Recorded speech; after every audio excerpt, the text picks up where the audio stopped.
The government is failing us. This is one thing that I need to let it known to South Africans. Nelson Rolihlahla Mandela is gone. May his perfect soul rest in peace, but he is gone. Chris Hani is gone. Steve Biko is gone. Tsietsi Mashinini and Khotso Siyahlule, they are all gone. Now it is time for us as the youth to stand up, because the people that they stood up for are failing them currently.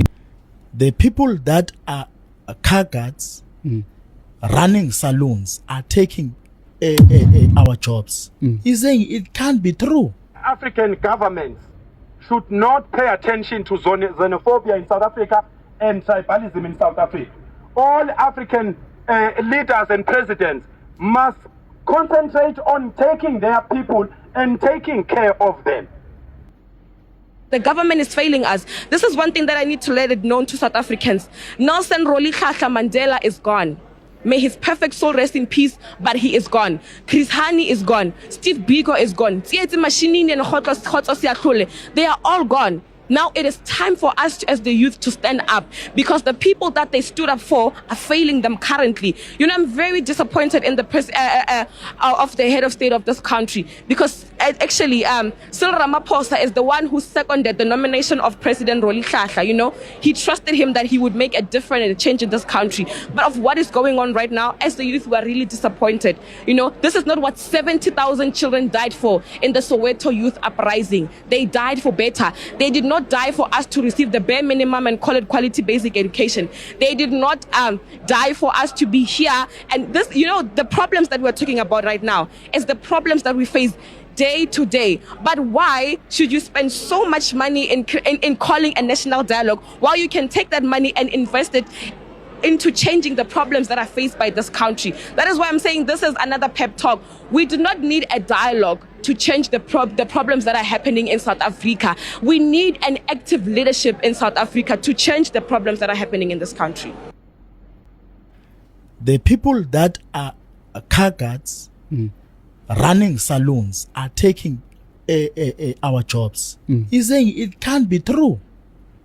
You don't need any person to go and open a saloon. You can wake up today, buy a haircut machine, which you have, and start a business. So you can't be claiming that somebody else came and took your job. The South African banks don't believe in you. They don't believe in black talent. They'll never give you enough money to be able to become a captain of industry. There's nothing we can do until we have a bank of our own. So step number one, we need a bank, and that bank must become a state bank that is going to give you, that is going to waste money on you, like the apartheid government did on Afrikaners. That is going to give you funding, give you 40 years minimum, like Toyota. The story of Toyota, which at the moment there's no village in the world without a Toyota in the world. But if you look at the story of Toyota, it was properly supported by the state for 40 years until it became the giant that it is. It's the story of a number of companies. The strongest agricultural sector in the world is in the United States, but is the most protected from international competition. We cannot give up on the state because the ANC destroyed it. It is the only thing you have as black people. You can't fold your arms and all go into a mode of condemning government. It is the only shield, it is the only gain of the liberation movement. We've got to build state capacity. We've got to use the government. We've got to use the state to transform our lives. White people are not going to develop you. White people are not going to save you from poverty. If you don't know, the last 30 years is evidence. White people themselves, to become the rich people that they are, used the state. They could have made it without the state. They were protected by the state. They were funded by the state. They were given all types of opportunities by the state. You have to save your state. Don't surrender it to corrupt people. Don't surrender it to people who don't believe in black talent. We've got to save the state and strengthen it. Use it to transform and shift tectonically. Brother, how long are you here? 19 years. 19 years. So when you first came into the country, you came as a business person? Not really. I came through my family. Sorry? I came with my family. You came? No, I'm asking if you came. Are you a businessman now? No, don't worry about the child, my brother. Don't use kids. You mustn't use kids for these nonsenses. I'm asking you a straight question. When you first came into the country, did you come as a business person? But now you are a business person. So how did you acquire the status of a business person? I was starting with small, then Yeah. I grew up. Yeah. Then I was following the rule of South Africa. That's how it came. Okay. Yes. When you come into the country, you had all your papers and everything from your country. Yes. So what is your status now in South Africa? Right now I have a permit. Sorry, you have a permit. What permit? Business permit. Business permit. Work permit. So what skill are you bringing into South Africa? I'm a technician. I repair cell phones. What technician? Cell phone technician. Cell phone technician. Okay. All right. You don't qualify to be a business person in South Africa. From what you just said, you don't qualify. Okay. And you must understand that the people of South Africa, when they are, I don't like the ones that attack you guys. But though you see these ones that are not attacking you, this is genuine. This is according to the Constitution. This is according to the Act 13 of 2002, Section 38, which.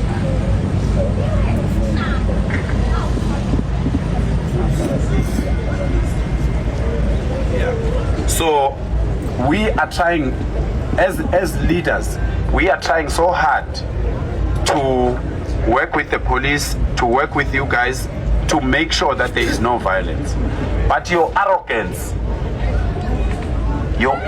guys, is giving us a problem. It's giving us a hard time.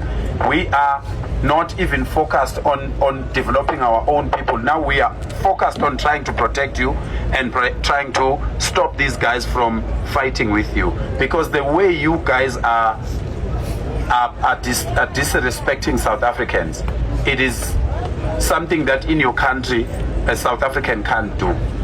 In your country, in Pakistan, a South African can't own a spaza shop, can't own a hardware, can't own a wholesaler, can't own a hair salon or a barber shop.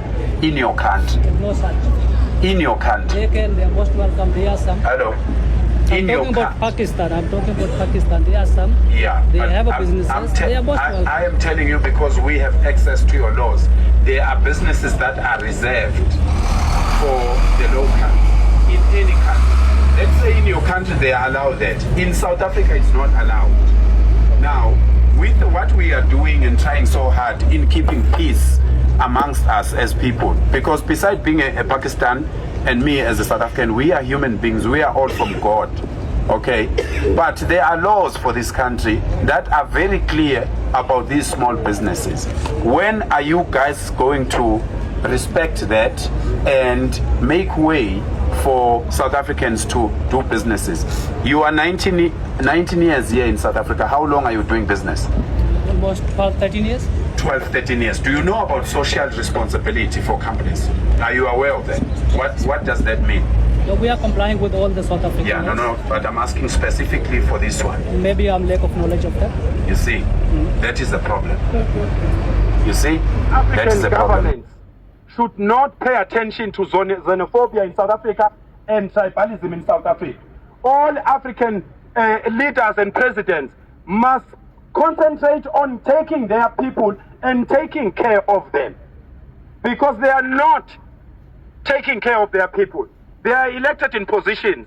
In Nigeria, people are killed by police in broad daylight with an AK-47.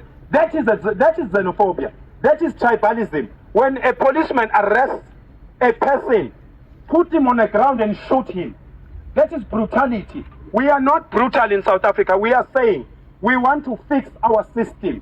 We want to fix our government. We want to help this country as men. We want to contribute tax to the government and also contribute manpower in fixing the country. This is not xenophobia.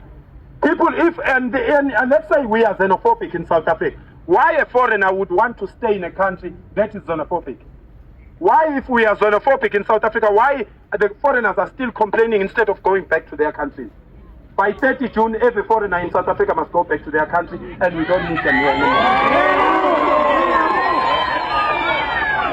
We want to fix our borders.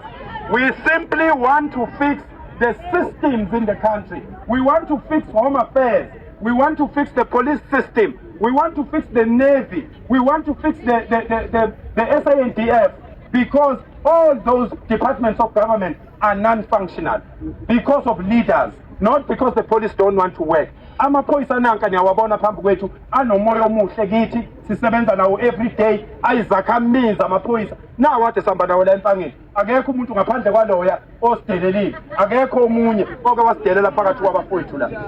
Ngoba bayizakhamizi laba bantu bantshontshelwa imbuzi ngamaSomalia namaPakistan ahlala lapha edolobheni.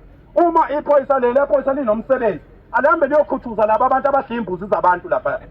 Ngoba laba abantu abalapha iphelile imbuzi zenkosi yakwaMadlebe, iphelile imbuzi zabantu bakwaZungu nabakwamthetho nabakwamthiyane, na wonke amakhosi akhelelele idolobha. Ziphelile imbuzi, ziqedwa ngamaPakistan athuma yona lemgumpu lemnqolo yakithi engabafana egcwele khona la. Okunye kusilalele nje khona la. Uyabo? Anikwazi untshontsha imbuzi zakini intshontsha amaSomalia. That's why ningawutholi nomsebenzi. Usithathaphi isibusiso untshontsha imbuzi kababa, umama wakho owayehamba kuyo usakhula eyokwethekela impuphu ukuze nilale ndlile ekhaya.